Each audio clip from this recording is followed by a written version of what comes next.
Okay, this article is dedicated to Jacinda Ardern, the leader of the Labour Party, because she wants to blow out tertiary education and make it free to everyone, as though that's going to make a difference or a positive impact on our society. The best way I can make my argument to that point is just to go straight to what's really real with this thing we call education. And from there you'll understand why basically it's a whopping great election bribe and frankly a bloody stupid and ignorant thing to do. Sorry, Jacinda, but I'm not going to mix too many words.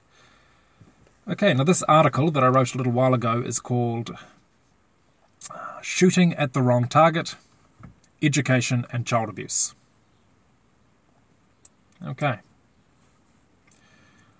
Alright, I'll just get to the first page.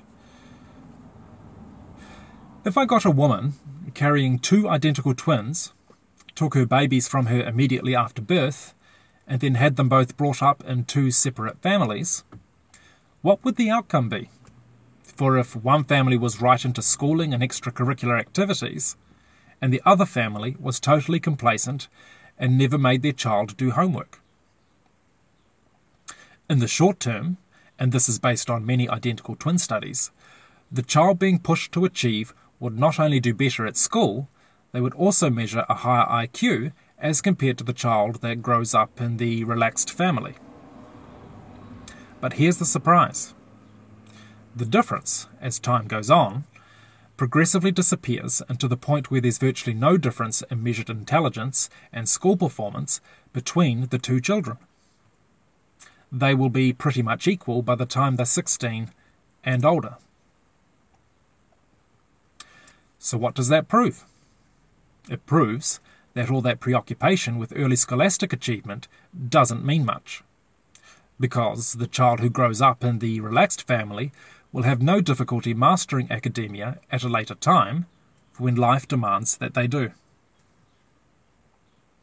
Research on identical twin studies has shown that there are actually only two things that really matter that do affect final outcomes. They are genes and child abuse.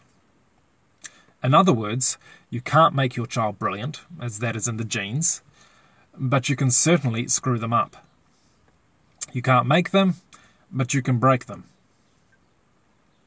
So why then are we as a society so obsessed with educational achievement and not child abuse? And in a society where child abuse is light years from uncommon. A major part of the reason, of course, is simply ignorance. The great assumption is that education makes the man. No, it doesn't. A person with a healthy mind and a strong intellect will always learn what they need to learn to be masterful in good time. And as every practical person knows, there's no need to institutionalize the learning process to achieve that end. Note, institutional learning, as we know it, schooling, was invented 200 years ago in Prussia with the shamelessly expressed purpose of creating obedient military personnel. Our ancient schooling system is, and probably still is, really just adjustment to subordination. But then, why do employers demand formally educated employees for if the skills as provided by schooling are, usually, not even relevant to the job?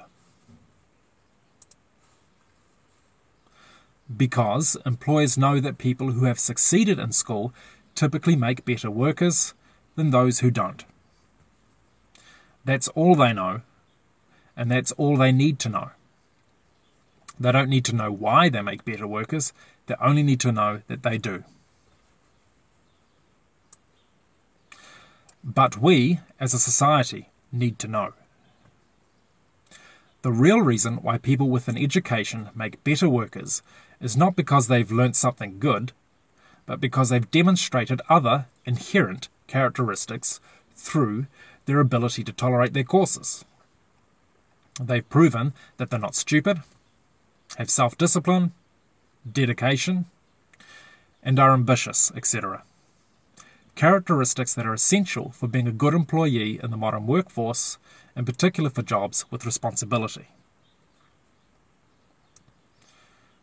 Which is probably why I don't have a job with much responsibility. Okay, anyway. To a large degree, this is what the education game is all about. It's about screening for characteristics that are already there. Education as we know it is mostly a testing system, not a human development system. There you go, that's the mother of all revelations for you. Okay, it does not make people motivated. It tests for a motivation that was already there. And indeed, this is exactly why we had the old school certificate system from the past, where we failed half the country and only because the other half did better. Again, it was always about screening people, not educating them, for the most part. So shouldn't we, as a society, not be targeting educational achievement in itself, but instead shooting for the characteristics behind the education that are what modern employers really want? Yes, because if you manage to pull off some funky tricks and get everyone to finish high school and more, but you don't improve those all-important characteristics that employers really want, then the superficiality of schooling and the non-achievement of what we thought was achievement will become plain. And it will become plain the hard way. You will have a society full of highly qualified people who will still be unemployable because they will still possess those characteristics born out of child abuse and low intelligence, or lower intelligence. Rather than bringing those students up, you will simply bring the measuring stick of educational achievement down.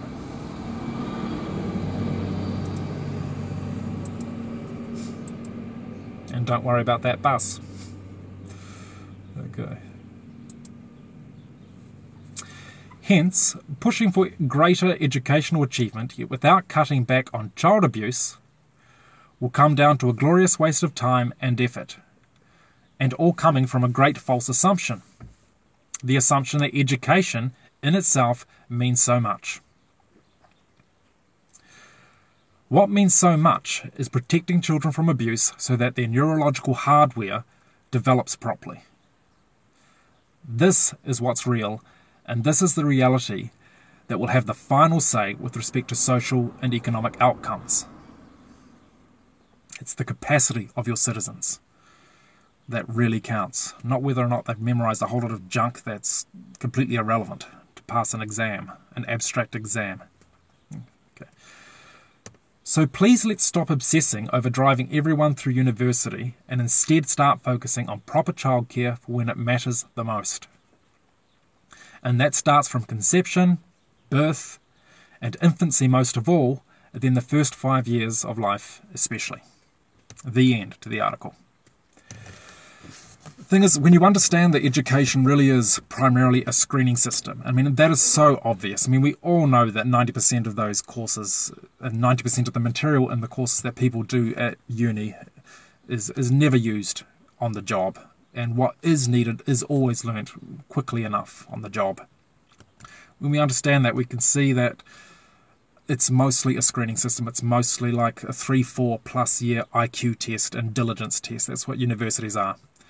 Respecting that, what are we going to achieve by forcing students or incentivizing them with free education to get more and more education?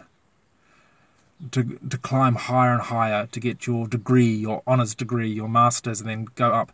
Look, the only reason why people are going to be doing that, getting higher degrees, is to differentiate themselves from everybody else who now has a degree.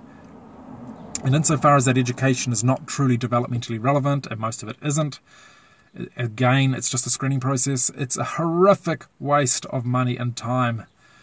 And creating free education, which is a nonsense concept, taxpayer-funded education. Education's not free, unless you're watching my video, which is free. It's just really bad policy and a blatant election bribe. It needs to be reconsidered.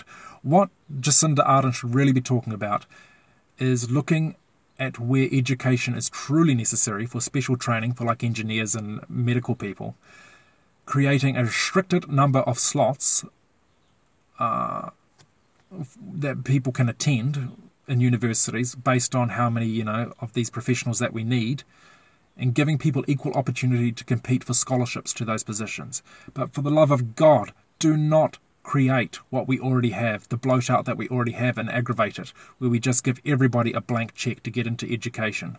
Because the last thing we need to do for something so worthless, for the most part, so worthless, the last thing we want is to increase the ratio of non-producers to producers in a society where everyone is getting pretty damn poor because so much of our resources are going towards taking care of old and young people, or older young people. I mean, a lot of people can't even afford to have kids until their late 30s and early 40s nowadays. The last thing we need to do is extend childhood and make it even more expensive than it is. And for nothing. For a 4-year IQ test. I mean, for God's sake. We need to get a little bit more clever and get up to date with how these things really work and what really matters. Just focus on taking care of kids properly and helping parents to take care of kids properly at those absolutely critical early stages, and the rest of it is so easy. I mean, information and learning is so accessible nowadays. I mean, I've learned so much on the internet. So many people have, just pursuing my interests. You don't need to institutionalize the process. You don't need to go broke with it. With so much easy access to information, the argument for having tertiary education like we have it today has never been weaker, yet we bloat it out even harder. It's got to come to an end. Please think about that, Jacinda Ardern, before stuffing up the country with a really dumb, really ignorant policy of bloating out the tertiary game even more than it is right now. Thank you. That's all I've got to say.